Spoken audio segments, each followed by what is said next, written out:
the occasion to discuss on the working groups progress and reports. So to start off the session, I would like to invite Dr. Ansgar Leong to give his updates on AML Working Group. Dr. Ansgar, please.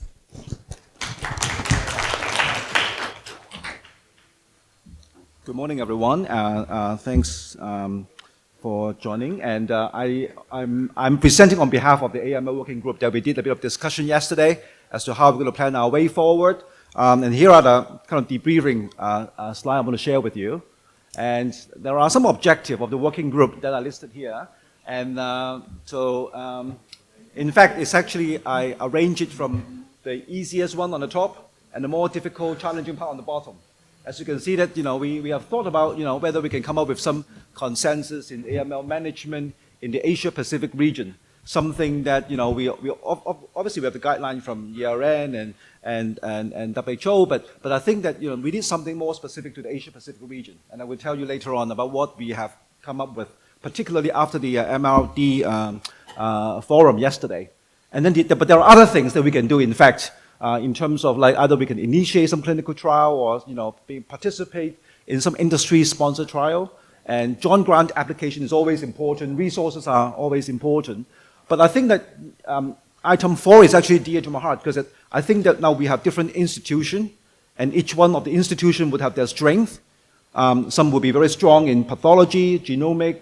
Some are very strong in transplantation, AML management. And some are very strong in like basic research, laboratory studies, and so on and so forth.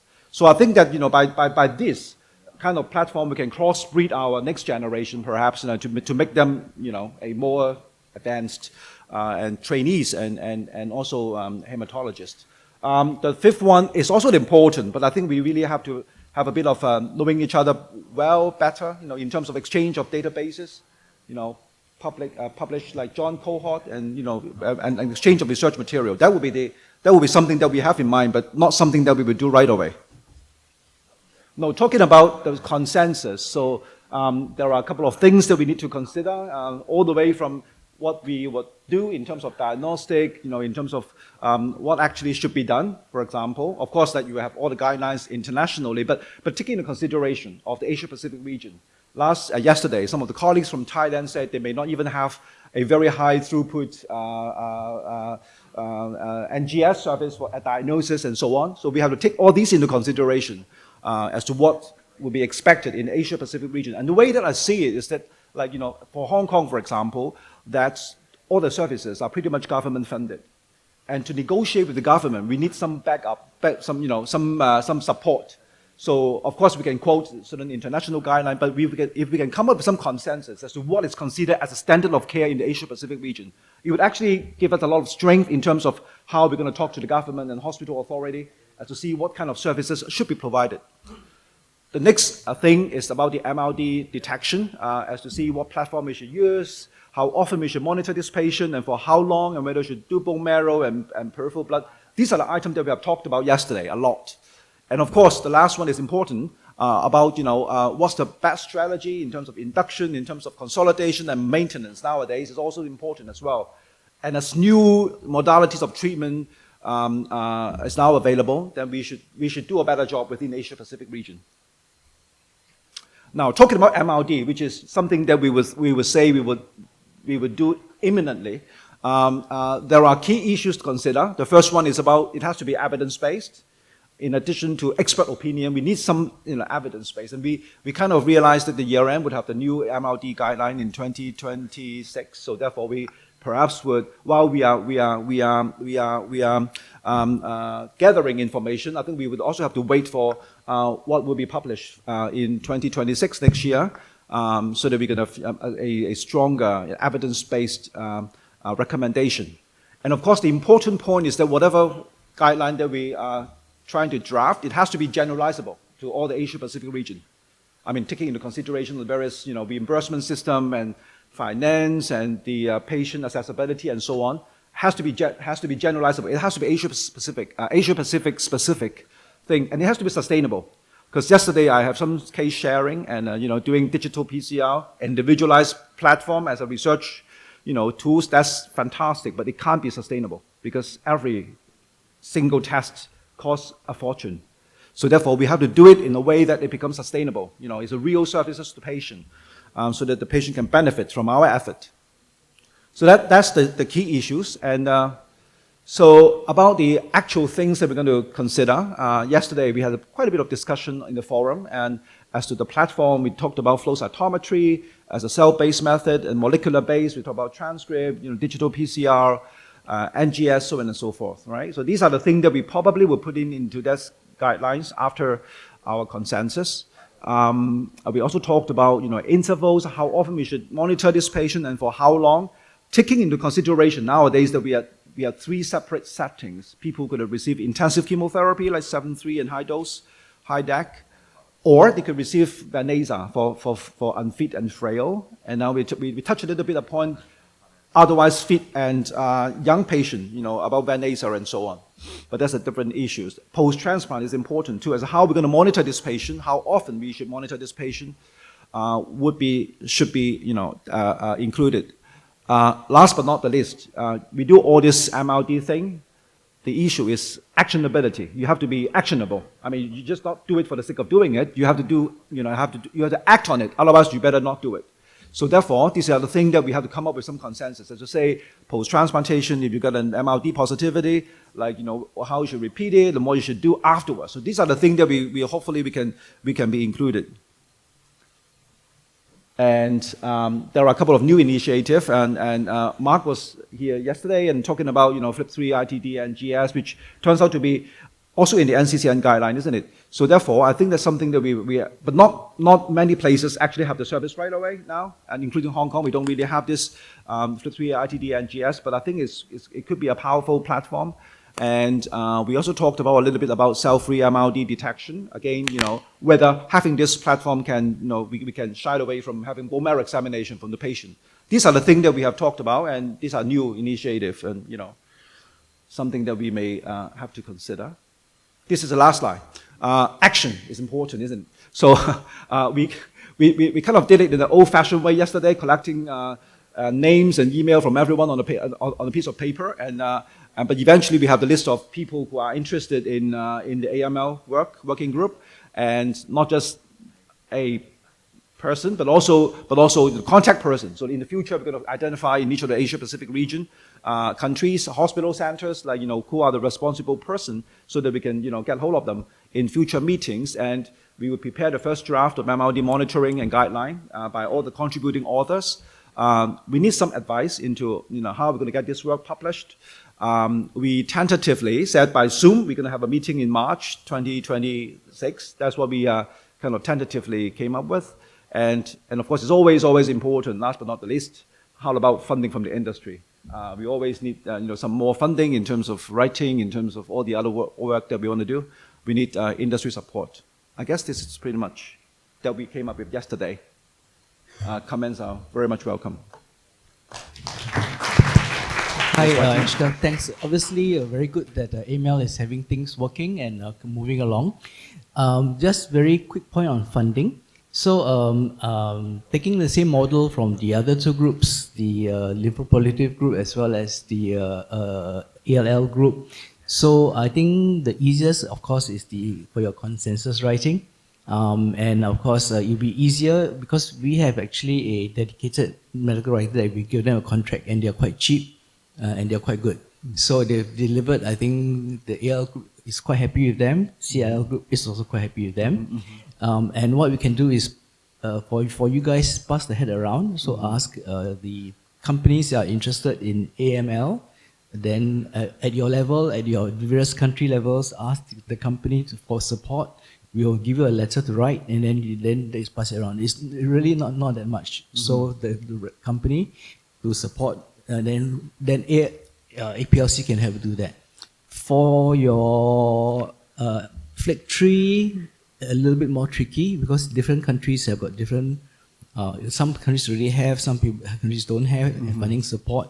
So that one is going to be a little bit more challenging. But I guess then you depend on the individual leads to find their own support and money and funding for that.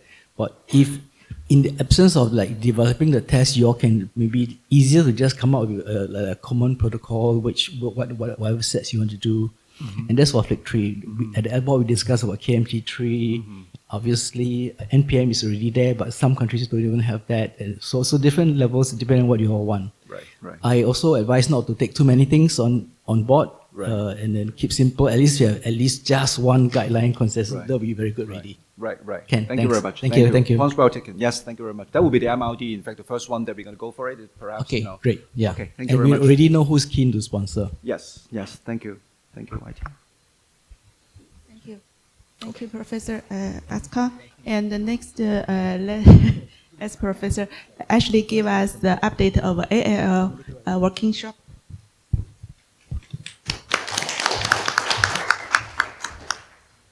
Good morning and welcome everyone again. Thank you for turning up. I'm presenting on behalf of the AML Working Group, which we met yesterday. We've been actually quite active in the last year or so. I'm pressing the right button. So we're actually facilitating a multi-project agenda across when we first came together 2 years ago. And this has really been driven, and our success has been really driven by Carol Chung, Dr. Carol Chung from Hong Kong, whose hard work, dedication and organisation skills have been phenomenal in actually forwarding our ability to deliver these projects. The consensus statements I'll be talking about and leading through what was, Dr. Ansgar was talking about before, and our experience with the medical writers, and also will provide a summary of our meeting yesterday. So these are the participants that we had in alphabetical order, and you can see there's a good spread of representation from different countries and different sites across the Asia Pacific. So at our meeting yesterday, we had 4 really objectives. One is the introduction to memberships, and really one of the great things I've found from the APLC is getting to know colleagues from across the Asia Pacific region and to know their individual hospitals, how they're treating patients. And it's been a really eye-opening experience to understand the patterns of treatment, which can vary from hospitals, and also being able to start thinking about both clinical collaborations and working together. We also talked about the project updates in terms of the status of the completed projects, which I'll give you a summary after this slide, and talked really about the blinatumomab survey, which is kindly sponsored by COPAY from Amgen, to conduct really both an understanding of the use of blinatumomab as standard of care therapy, but we really wanted to expand and think about how blinatumomab could be used in different countries. And in part of this survey was actually understanding what therapies were available, how the user pays, and so it's a very different type of consensus statement, but really trying to understand the different medical systems across the Asia Pacific region. And that can actually help guide strategy as well in terms of how we move forward to get these life-saving therapies to the patients in the Asia Pacific region. And then the futures directions we talked about as well is to think about what future projects ahead of time that we'd like to participate in and engage in for the AML Working Group. So the consensus guidelines we've undertaken and we've got commitment for, and as for the consensus guidance project on minimal residual disease in adult ALL, that's been completed and submitted for publication. And what we're currently working on now is the guideline project for the use of blinatumomab, following the E1910 study and the BLAST study, for example. And our future one, coming next year, after we complete the blinatumomab project, is a consensus guideline project on use of asparaginase in the Asia Pacific region. So I won't read out the abstract there, but that was the abstract that we've submitted and worked on for the last year or so, really looking at the recommendations of assessment and management of measurable residual disease in adults with ALL. And this is a consensus statement. These are the key aims and objectives from our paper to address those challenges and unmet needs in, as Dr. Ansgar was mentioning, of MRD utilisation and standardisation of approach. Thinking about using this guideline as a way of standardising when we would recommend the use of MRD testing and the type of platform for the different types of diseases, but also thinking about defining those management strategies, that actionability, when we do find MRD at certain time points for certain treatment strategies for certain ALL disease. So this is how we did it with our medical writers, was involving those 18 members from across the Asia Pacific region, understanding the literature, getting the best case scenarios and best case practices for the use of MRD and the different types of platforms based on historical published data, and also working together to develop consensus statements that we all voted on. So this is, for example, the first series of questions that we voted on the assessment MRD with different technologies and platforms to try and define the best platform for the best diseases, depending on the genomics and the treatments. Our second set of questions was looking at the time points for MRD assessment within various different patient groups from what was published in the literature. And the third one was the management of MRD levels and the clinical considerations once we do have that result. So these were voted on from our basic central group and then put out to the wider community of ALLG Working Group, and we've developed a scoring system and developed consensus from that point of view. Our second project, which we talked about yesterday, was the blinatumomab project. And this project is actually a bit more difficult because one of the things we realised from our very first APLC meeting was the differences in practice in terms of therapies, differences in practice in terms of drug availability, and differences in practice in terms of the medical systems, whether you're public or private. And that heterogeneity not only exists within a country, but across different countries. So actually, consensus in terms of use of blinatumomab we can think about in terms of best practice, but we also wanted to use and understand what was possible in the current state practice now. And so what we did is work through the questions that we came up with in terms of our central working group party and the medical writers, and we thought about really defining the landscape of blinatumomab use across the APLC and providing that expert evidence-led recommendations to guide that practice policy in the region, knowing that we may not be able to necessarily use best practice in all situations, but we would like to define them, but also understand what we had available and what we could do. Also knowing that the chemotherapy backbones can be very different depending on which country you're in and your practice.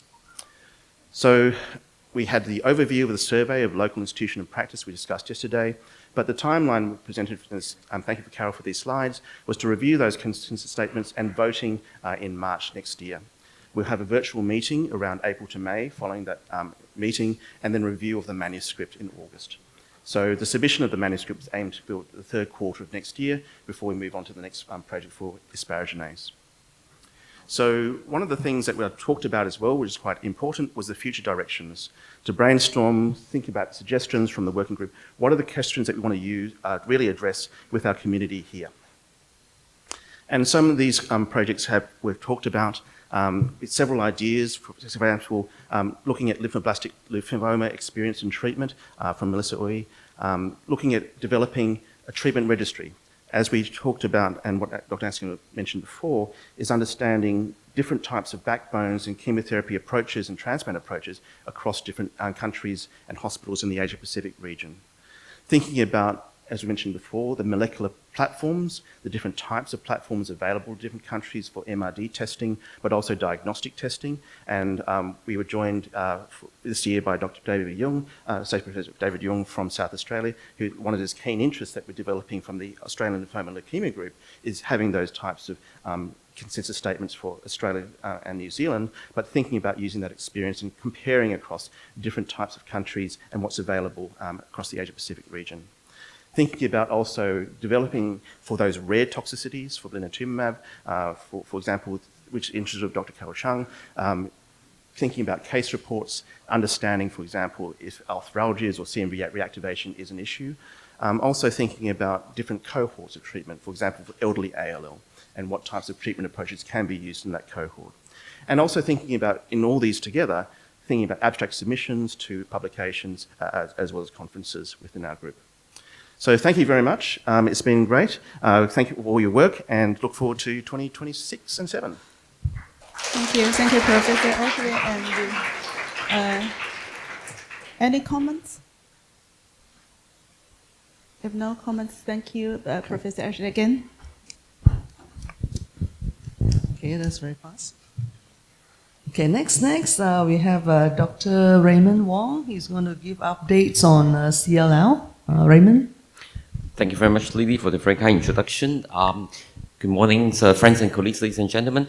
I will give you an update on behalf of the CLL Working Group and about our work and our sort of plan. So the number one thing is that we're going to change our name from CLL Working Group to LPD Working Group. Basically, the change will basically aim to expand our scope a little bit, such that we can also include the mature, say, lymphoma. Because we know that a lot of this treatment and the disease spectrum have some overlapping. So we think expanding the scope will actually sort of improve our work. So that's number one thing I would like to update you. So from today's onward, we'll call ourselves LPD Working Group. So next thing is that I would like to give you a progress of our work. And basically, we have prepared a consensus paper on the CLL management. It's a revised version. So the draft has already been prepared, subject to some final confirmation. We are ready to send it out for publication. Okay. So you hopefully that will be published very soon. So another thing is that we are also thinking about the next year's summit program. So basically, we're going to focus on updates on LPD, maybe some lymphoma topics. We focus on hot topics such as immunotherapy. So we have potential speakers identified. We also have some of these potential topics being discussed. So hopefully we can sort of confirm that very soon. So and finally, we also discussed about some potential future projects. And so during our discussion, we consider that say, for example, there are two areas which we think right now we have lack of data, especially in the Asia-Pacific region, that include the secondary malignancies associated with, for example, CLL, and also the autoimmune complications of CLL. So we hope that because some members has already mentioned that they have existing database, which they can have data, so ready to sort of provide us. So we hope that we can gather this database, at least for the Asia-Pacific region, we have summarized the data, especially on the clinical spectrum and everything about these two conditions. And so all the members of the APLCs are invited to to join, are welcome to join. So you have a ready available database, you have some cases like this, please feel free to contribute to us, such that we can have a much better sort of collection of data and better publications. So that's a very concise update. So thank you very much for your attention. So welcome any comments and suggestions. Okay, thank you, Raymond. Any comments from the floor? Okay, Raymond, I just wonder, this LPD group is quite a big group. So are you going to subdivide into the various kind of mature lymphomas? Or? So right now we just change our names. I think as time progresses, we may actually sort of further form subgroups, or our structure may changes. But since we just sort of modify our name, so I think it will take time for us to work on all these issues. Yeah. So we will have some more update maybe next year or the coming years. Thank you. Work in progress. Yep. Lily, so for AML, it's like this, okay? ALL is like 2 tables. Our group is 1 small table. So if we subdivide, then there's going to be... But hopefully over time, we have more and more people joining us, then we may be able to subdivide so ourselves. we go slowly first. Yes, go okay, slowly. Thanks. Okay, maybe we move on to the next one first. Thank you, Raymond. Okay. Next topic was next topic is the Registry Working Group. Let's invite Professor Ashley again. Good morning again. Hi. So I'm going to talk about some of the thoughts we've been having about the APLC and APAC leukemia registries. And this has been a very complicated topic because of the difficulties that we currently have at the moment in terms of single line or patient level data sharing. So thinking about this, we're thinking about what we're doing a registry for. We're trying to using what we call clinical informatics and understanding real world data compared to what we see necessarily in randomized phase 3 clinical trials, but also thinking about the 5 critical domains for maximizing the benefit of real world data and using the principles of learning health systems to understand it and really work together to try and get the most out of what we want from a registry for the effort. And what we do want to do is thinking about building inquiry-driven momentum for these data-driven quality improvement projects across the Asia-Pacific region. Also thinking about the type of infrastructure that's required to sustain something once it's initiated. So what we're thinking about is clinical informatics to look at real-world data, using the intersection between science, systems, workflow, and leadership and technologies to look at the clinical data captured during routine clinical care, using those insights from routine clinical care to get, by analysing that real-world data to get that evidence, and then using that clinical data as an asset, as a strategic infrastructure for our hospitals and ourselves for improvement of quality of treatment and outcomes.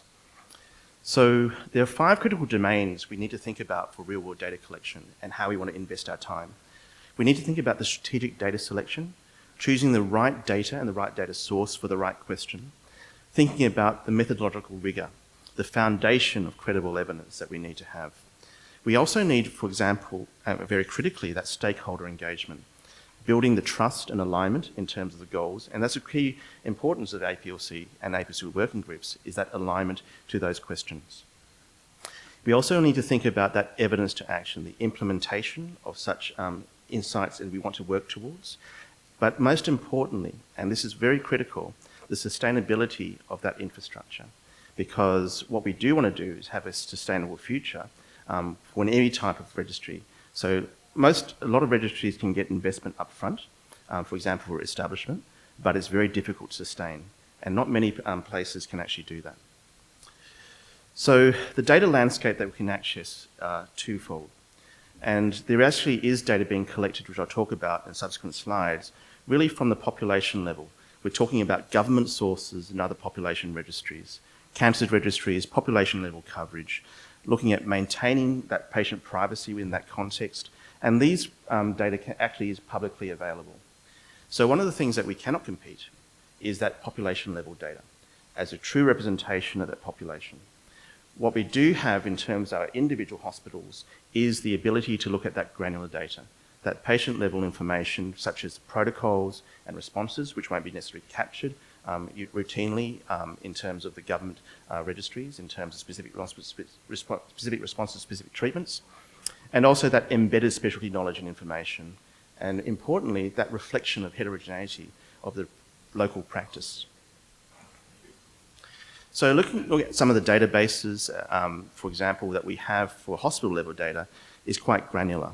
And to actually capture that detailed information will require quite a lot of effort. But when I'm talking about, you need to think about the question that will help define what you want to capture. Thinking more about the government registries, this information is actually quite publicly available. So for example, it was routinely published in terms of global cancer statistics and disease indexes and survivals. We have these registries available to us now. So, for example, the Global Cancer Observatory dataset was recently published in last year, and the 2022 data for leukemia was made available.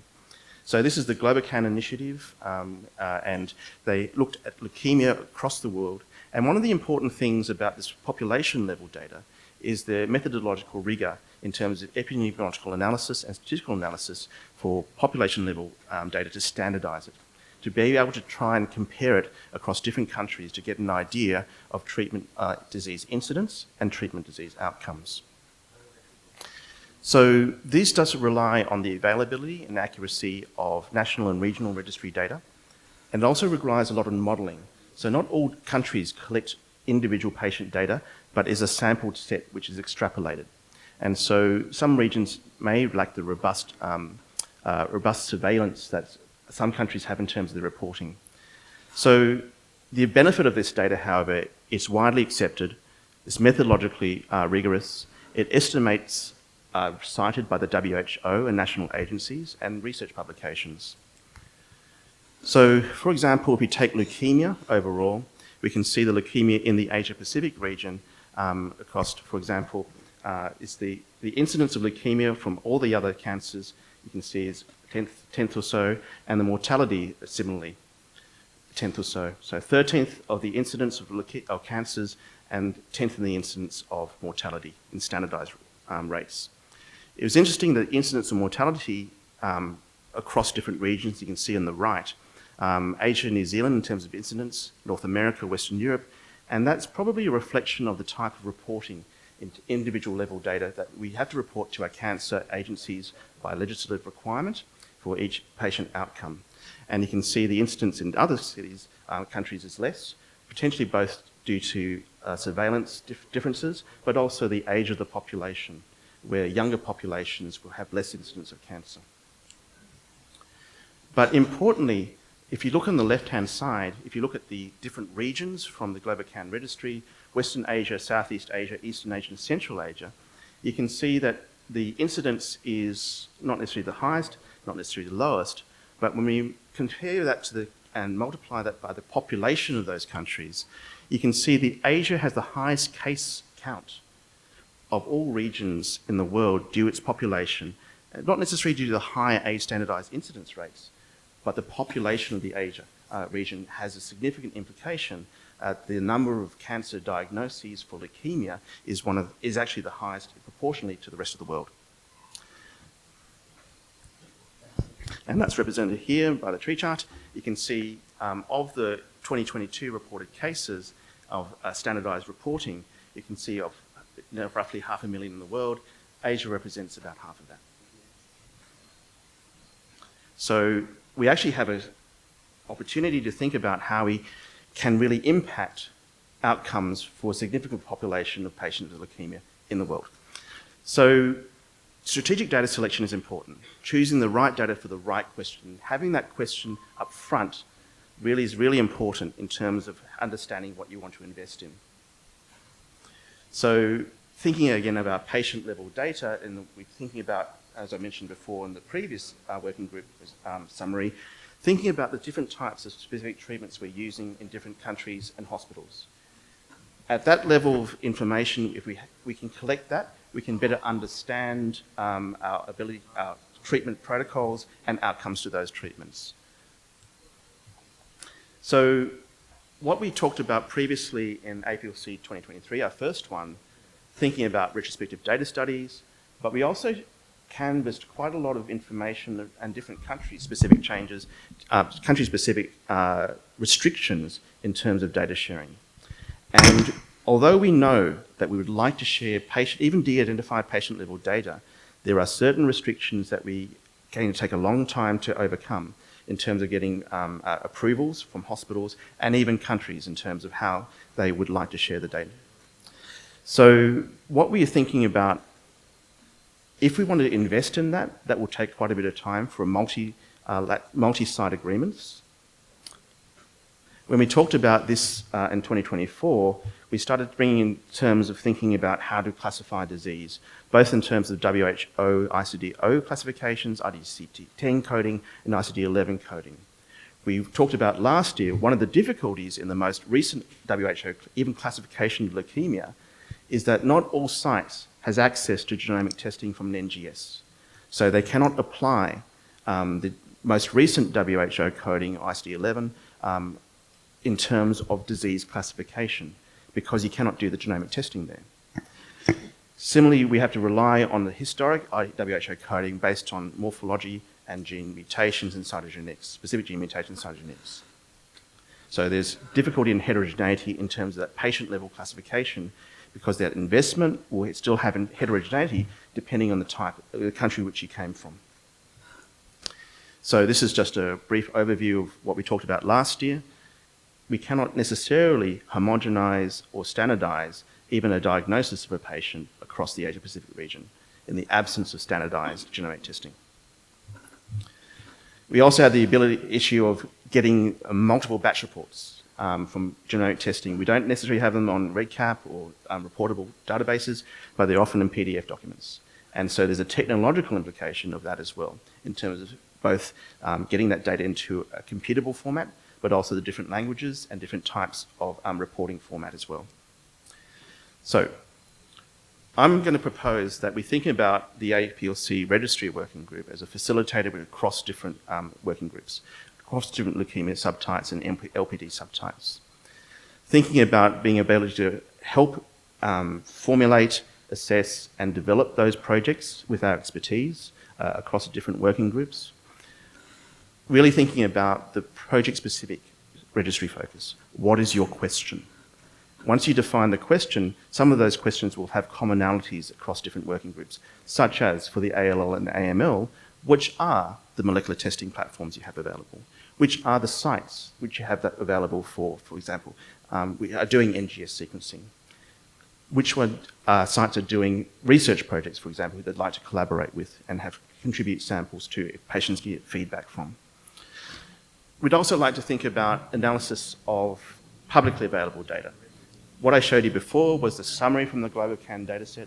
There is actually more information that we can dig into, and have expertise to present to the registry, to different working groups, to get some more information and some more nuance in terms of the information, especially about the Asia-Pacific region from government registries. And most importantly, thinking about the questions. What the diagnostic approaches are, for example, and how they classify disease across the APAC region. We know that molecular testing is as an evolution, really directing targeted therapies now. But we still need to know whether we can actually do that testing, such as you mentioned for FLT3 testing, and how you're doing it. The classification of the therapy protocols used across different groups for APCL membership, the scheduling of the different treatment paradigms, the use of stem cell transplantation, for example, and documentation of those therapeutic strategies across the APC membership. Importantly, this does not require patient-level data. It's a survey, but I think it's also going to be quite valuable and publication-worthy as representation of the APAC region, about what the APAC region does, and it helps as strategies and also our understanding of how we treat our patients. So, thinking about that retrospective data quality assurance and evaluation projects, thinking about those multi-centre participating sites that we've worked through with our working groups, and also focusing really, I think, about documenting the therapy use and trends across the different working groups for different disease cohorts. And that's all.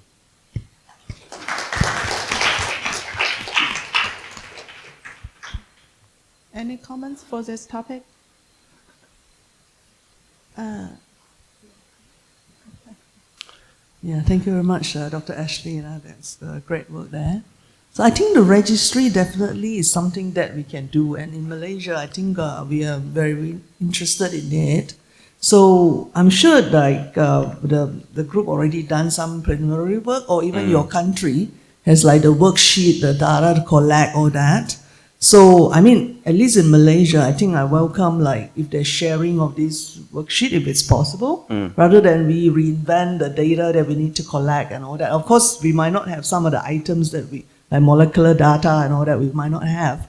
But the others, maybe we have. And probably if kind of like, if other people wants to do the same worksheet, maybe it's easier for the group to analyze, you know, like for a start, I think that's very good. And also like the differences of practice in the country, which eventually maybe show a superiority of outcomes, and that's something that we can bring to our government to show that, oh, this country practice a turnaround time of a molecular test in 2 weeks or 1 month and giving rise to good outcomes. You know, I know it sounds very primary, but I think for some of the countries, maybe these are the data that's going to be very helpful for the policymaker. Yeah, thank you. I agree. I think the easiest way, and Dr. Melissa Uy has shared a worksheet they developed for AML, and probably the easiest way is country-specific data collection, and that worksheet can be used and shared with, there's no problem with that. It's collating it across countries which is providing the difficulty or the restrictions in terms of data sharing. But I think within the country itself, I think that is completely fine. Thank you very much. I concur very much with the point that Ashley made about to make the full use of this registry. It's very important to have a scientific or clinical question in mind, because otherwise just collecting information may not really bring us too far. But you know, we have to have some kind of questions. One example I want to share with you is that before that, say for example, AML Banasa, for example, that we had VALI-A studies in which only 10% of the people recruited in that particular studies was the nation origin, and turns out there is no benefit. In fact, all of the 10% of the Asian, people in that particular study, there was no benefit of Banasa. But that doesn't mean that it doesn't work. It just means that the number in that international cohort is very small in terms of Asian population. So what we did at that time in Hong Kong was that we did a kind of database retrieval, do propensity scoring, and also this clinical trial emulation, something that I learned recently. And it turns out to be quite useful in that, in a sense that when accurately collected, this information can help us to address some of the issue, particularly in the Asia-Pacific region, which sometimes may not be well covered in international trial. and they can help us to kind of, without actually doing the trial, can do the emulation to get some conclusion as to whether new treatment is actually bringing benefit to our patient in the AP region or not. So I think this is really fantastic in terms of this effort in getting the registry, but we have to have a question in mind. That's right. I agree. I think for retrospective data sets and real-world data, registry-based clinical trials and frequency matches becoming more important, because especially for rare disease, where we know we can't get randomization. And we also know for drug approvals, there's going to be pharma will want to have an ability to do the trials in different countries, because even, for example, the recent lymphoma trials, one of the outcomes or the benefit of the therapy can actually be, as you alluded to, measured. The outcomes may be different by region, and that's oftentimes because of the difference in the heterogeneity in terms of the therapeutic practice on where you choose the intervention, if it's left to clinical patient or to the clinician discretion. So understanding that is very important, I think. Yeah, so I guess every year when Ashley presents, everyone says it's good to have a lot of questions here and there, but he also pointed out that while it may be easy to get starting funding for this, sustainability is a big issue. Many registries start with funding, and then after that, and usually these are like from, let's say we get from industry, after the interest goes off and all that, the funding goes, and long-term sustainability is actually a big issue. So I guess we have to understand which disease one everybody will want, and their real-world data, and depending on how complicated you want. If it is not too complicated, I guess the free platforms like RedCap, and that's possible, but then you cannot have his bells and whistles and all the AI stuff and all that inside. So it has to be realistic funding, and then the need has to come from the various working groups. So if AML wants, then I'm sure CML will want. CML doesn't have an official working group; that's a little bit sensitive, but there's a CML people working on it, and I'm quite sure they want the real world data and all that. So I guess if there's a strong enough interest, then and we talked about the various platforms and where it's free, where it's not free, and how complicated it is, and what to do, and that.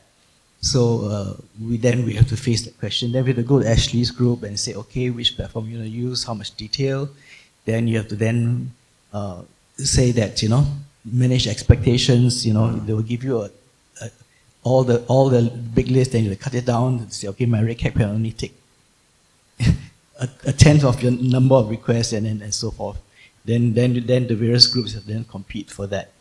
Yeah. So there's quite a lot of work, and so when we first started, this is only our third meeting, so APLC. So we told them go slow. At our later, when we come to the business meeting, I'll talk about trials. So trials also, everyone wants to do trials here and there, but there's a limit to what we can do and the scope that we can expand at. And then we also talk about leveraging on other registries. Australia, Monash has one. Monash has got a large juggernaut of people supporting that, but then that comes with its price. So everything has its price, and how much do you want it? So I guess the working groups have to then go back to Ashley's group and then work around that. Yeah. Thank you, Prof. Go. Absolutely. I think the working groups come up with their priorities in terms of what you want to assess, and the ones that will be most beneficial in terms of the APAC region across the different working groups will probably get the high priority. And it is true, evidence costs money because data is an asset. So thinking about that investment, and there are ways of thinking about leveraging investment to it. For example, if a clinical trial is thought about, embarked on, thinking about using a registry as part of the data collection aspect of that trial. So these are all options that can be considered. But if we start thinking about that, we do know for different countries may need, for example, cybersecurity assessment of the platform itself to ensure it's compliant with either GDPR, ISO 27K, and some of those platforms are not. So to get that compliance certification for specific, if there any type of identifiable information on that registry, sometimes GDPR, ISO 27K certification, which is ongoing, quite substantial investment is required by the platform provider. So these are all considerations in terms of scoping the costs. And of course, Ashley last year talked about, apart from compliance and all that, then there are the different PDPA, regulatory, patient data access, ROB and all that, and it's different from different countries and so forth. So it's not that simple to say I want a registry and Ashley's and group will deliver one to you tomorrow. It is not just simply I want this kind of question, I have a good, then I go to him and it comes. So it's quite a lot of work. We do have a registry working group. We actually have did a survey when we first started, and almost everyone have their own registries. It's not difficult. The bar is not low, not that high. And then it's just a simple matter of, let's say if I want an AML registry, then we combine our fields and we decide. But then where to host and sustainability is the problem. We're beyond the days where we can share Excel sheets around. We can't do that anymore.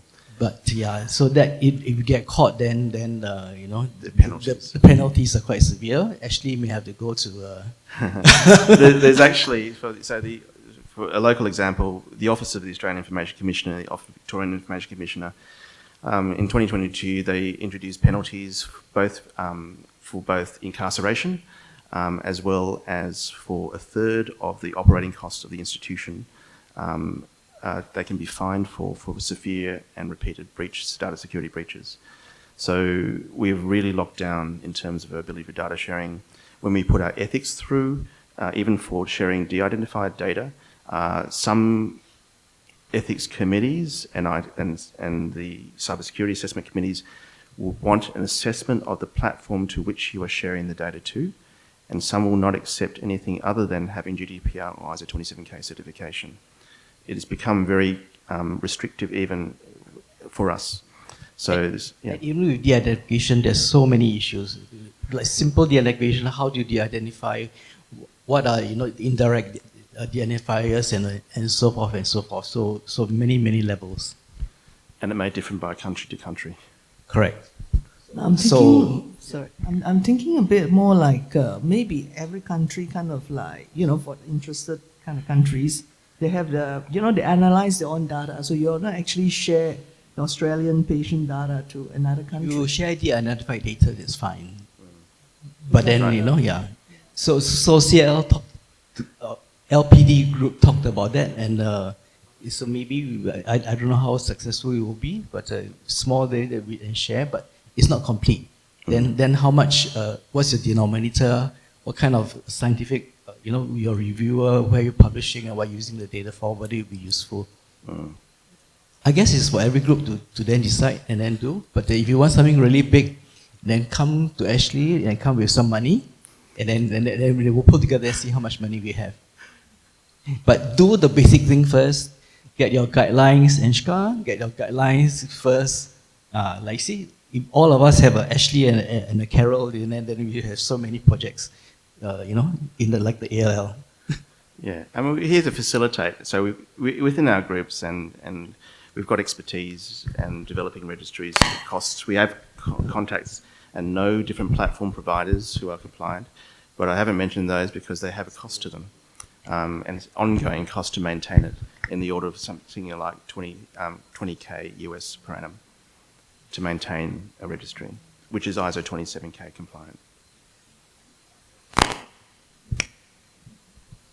Okay, still about a few more minutes, but I think we'll close early so that we have an early coffee break. Yeah, thank you very much, Dr. Ashley. Thanks, everyone. Thanks, Dr. Lily Wong and Dr. Wei Hui for chairing the APLC Working Group. So now we will break for coffee. So please come back to this hall at 9:50 a.m. for the next session. Thank you.